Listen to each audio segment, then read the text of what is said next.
L'homme ne vivra pas de pain seulement, mais de toute parole qui sort de la bouche de Dieu.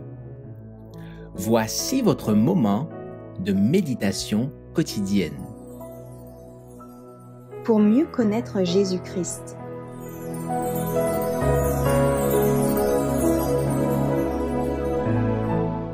Une lumière pour la jeunesse, le 21 janvier. Or, l'enfant croissait et se fortifiait.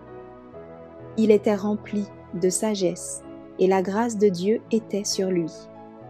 Luc chapitre 2, verset 40.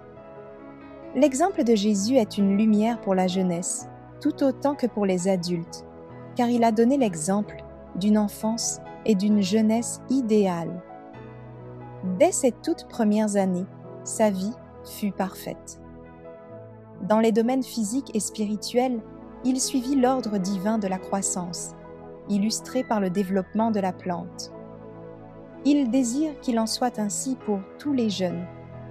Bien qu'il fût la majesté du ciel, le roi de gloire, il naquit à Bethléem comme un enfant, et pendant un certain temps, il fut sujet à toutes les faiblesses de cet âge et dépendant des soins d'une mère. Plus tard, il se livra avec obéissance aux occupations d'un enfant. Il parlait et agissait avec la sagesse correspondant à son âge et non avec celle d'un adulte, honorant ses parents et répondant à leurs désirs selon ses capacités. Mais à chaque période de sa vie, il était parfait, manifestant la grâce simple et naturelle d'une vie sans péché. Joseph, et plus particulièrement Marie, conservait le souvenir de sa filiation paternelle divine. Jésus reçut une instruction en rapport avec le caractère sacré de sa mission. Ces bonnes dispositions firent toujours la joie de ses parents. Les questions qu'il leur posait les conduisaient à étudier plus sérieusement les bases de la vérité. Ces paroles pénétrantes concernant la nature et son Créateur ouvraient et illuminaient leur esprit. Le regard du Fils de Dieu se posait souvent sur les rochers et les collines entourant sa demeure. Il était familier avec les choses de la nature.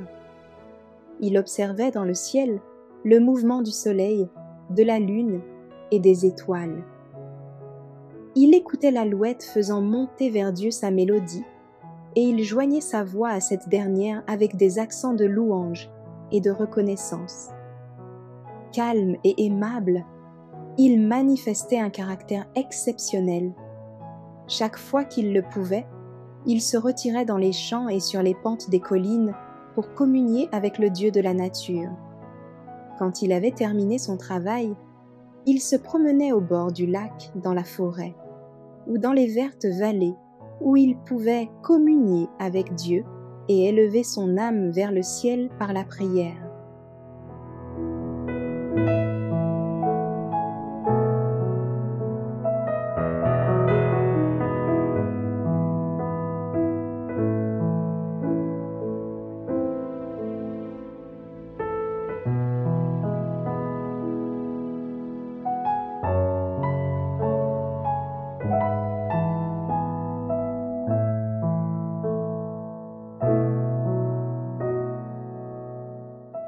Merci d'avoir écouté cette présentation. Assurez-vous de nous rejoindre demain pour votre moment de méditation quotidienne avec lereste.org.